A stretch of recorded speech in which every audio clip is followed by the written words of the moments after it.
in marriage counseling, when people get into trouble, I mean, when couples are in trouble and they're experiencing bad times, my first question is to the individual partners. I always ask them, what made you fall in love with that person? And then when they recall what they went through and what they really fell in love with, then I say, okay, so go back to that.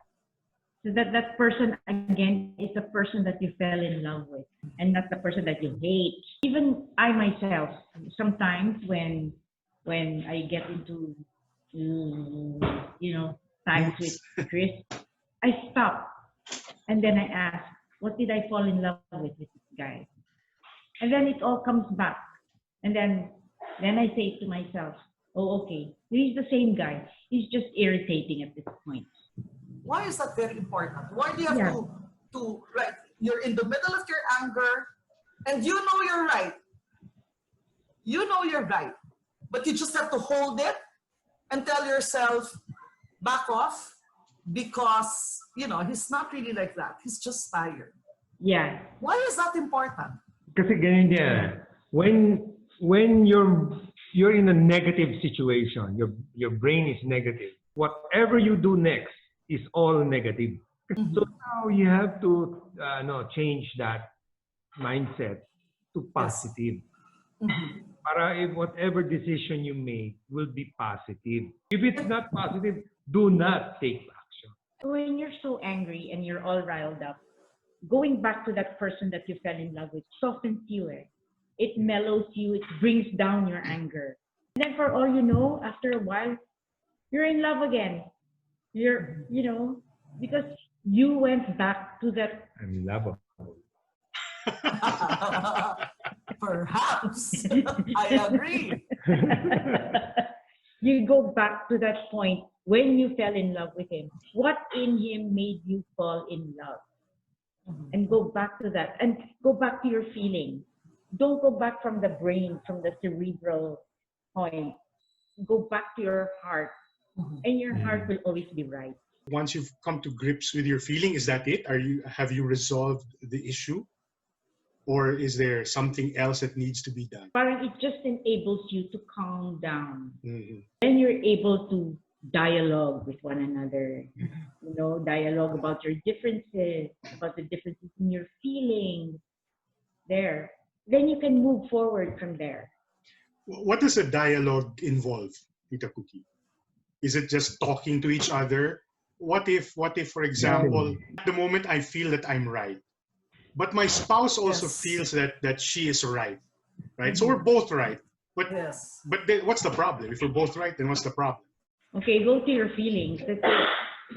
Go to your feelings, what you feel about this issue, and then go deeper and deeper and deeper, because as you know, feelings have different levels, from shallow to deeper, and deepest. And once you've been able to bring that out, the deepest feelings from your partner, then you'll really be able to understand, empathize, and appreciate your spouse. You mentioned the word empathize, Tita Kookie. What does empathizing involve? It's walking in the other person's shoes. It's being with that person, feeling with that person, suffering with that person. Tita Kookie, I was just thinking, this kind of exercise is not just, it will not only fix the marriage, right? Which you like the marriage because you like the stability in life, right? For those people who are searching for stability. That's why that's why they would like to keep the marriage, because they want the stability. But at the end of the day also, I was thinking, if you keep on doing this exercise, it's also self-serving to you. Because you learn to control your emotions, you learn to go beyond your emotions, you learn to, the way I see it, correct me if I'm wrong, is that if you can actually think beyond your anger now, right? It makes you have a mastery of yourself. Yes. Right? Because it's very easy to destroy something now that you're angry. But then if you're thinking, no, mas malaki value nito eh. So it's growth actually when you do that exercise. Yeah. It's self-serving, right? Actually, to make it short, if you try to feel the feeling of your partner or Yes. your coworker or Yes. something. When you learn, you understand that person more. You learn to appreciate. Mm-hmm. If you understand that person, then you appreciate.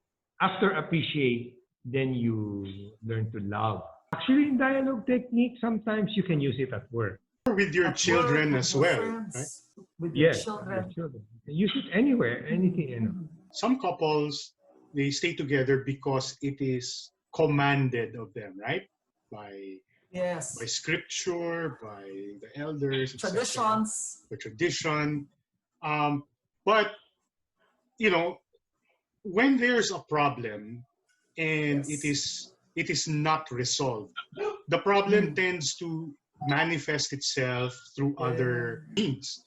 And so after a while, if the issues are not addressed, even if people are commanded to stay together, they will end up unhappy with each other, and that cannot be good, because the little things that uh, bother the spouses are addressed directly, then there's a chance for this to be resolved, and therefore they end up happier together. I got married at 29. So I was running after the career at the time. I was about 26, 27.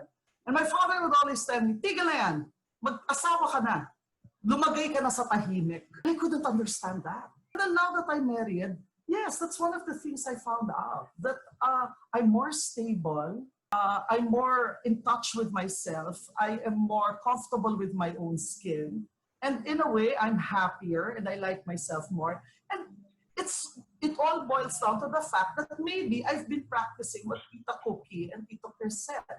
Those internal dialogues while you're angry, while you want to do the make or break thingy, right?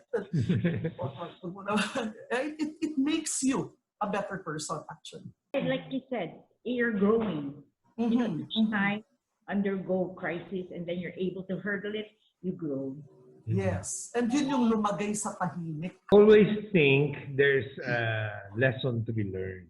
Yung phrase na lumagay sa tahimik, kasi parang hindi magandang pakinggan. Kasi parang nasa ligalig ka at the moment, right? And then it assumes that things are not okay. But what it really means is, grow up. Yes. Grow out of where you are right now.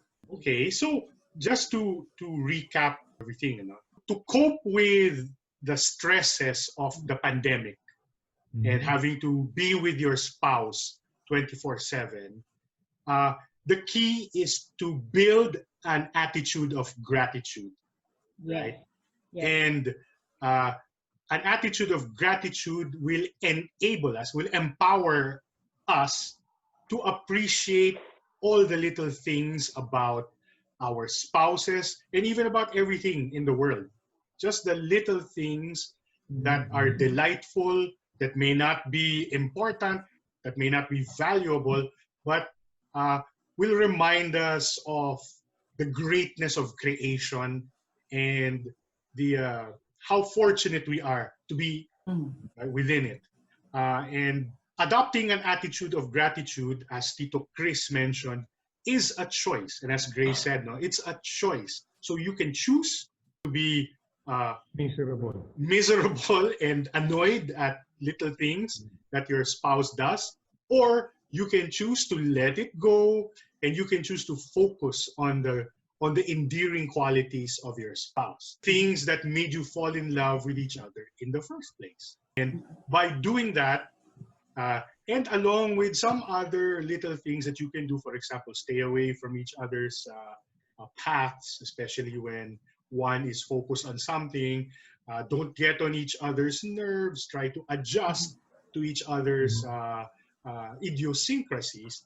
Then perhaps the marriage can be salvaged even under stressful conditions such as a lockdown or a quarantine. Underneath all this, that would give you the stability in life that you want. That's very important. So regardless whether you believe in a particular tradition or in a particular religion, the point is what is universal is that everybody is searching for stability in life. Marriage is worth saving, Yes. and it's in a lot of ways it's amusing to read about these divorces after the quarantine, because it's ridiculous. It really sounds ridiculous because of what we already know and what we've experienced with our own marriages, including even Grace with her own marriage. So parang we just wanted to point out how unnecessary these divorces are, and how the marriage could have been saved had the spouses been more informed, perhaps had been better coached, better counseled, and better equipped spiritually and emotionally. You know that attitude of gratitude that I'm talking about? Mhm. It's not an attitude of gratitude just for the nicer things in life, only for the things that we enjoy or the things that we like.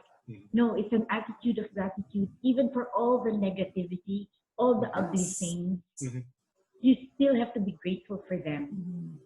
And it's something that you build on. It doesn't come easy. Like, it's not that all of a sudden overnight you're grateful. No. You're grateful for every little thing. Like, kunyari, he's snoring. Then you're grateful, well, at least he's breathing. Things like that. Alive and breathing. Yeah. Little things like that. There's so many irritants, like even the restroom. Like, you want to go, but he wants to go also. Parang, okay. I'm grateful that at least you can go to the restroom by yourself. Because others, you have to put the bedpan, underneath them. Things like that. Parang you have to be grateful for even the littlest irritants. Be grateful for that. Because it's easy to be grateful for the nice things and the good things. Parang sinasabi mo, positivity. Yeah, but to be grateful for the negatives and for the nakakainis, you have to be grateful for that too. When do you end a marriage, or should you end a marriage? When you are no longer safe. See, I'm not even saying when you're no longer happy, because that's beside the point. But when you're no longer safe, Yes. or your children are no longer safe, and your lives are endangered, that's when you have to end it. That's one. The second one is, you always have to remain respected. When you're no longer respected and there's no more trust and values of the family are already kaput, they no longer exist.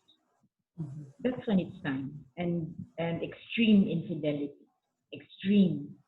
Like, if the person already has another family, like if you only have one kid, but the other family is about 5 kids, don't you think that's time for you to end it? Extreme cases. But as much as possible, try to secure the marriage. Di ba marriages are supposed to be made in heaven? So when these things occur, they're no longer your marriage is no longer made in heaven. It's already made in hell. So again, thank you so much. It was an absolute pleasure having you here with us today. We learned so much from you. As you know, I've learned a lot from the two of you already all these years, but it's nice to share what it is that we know with everybody else.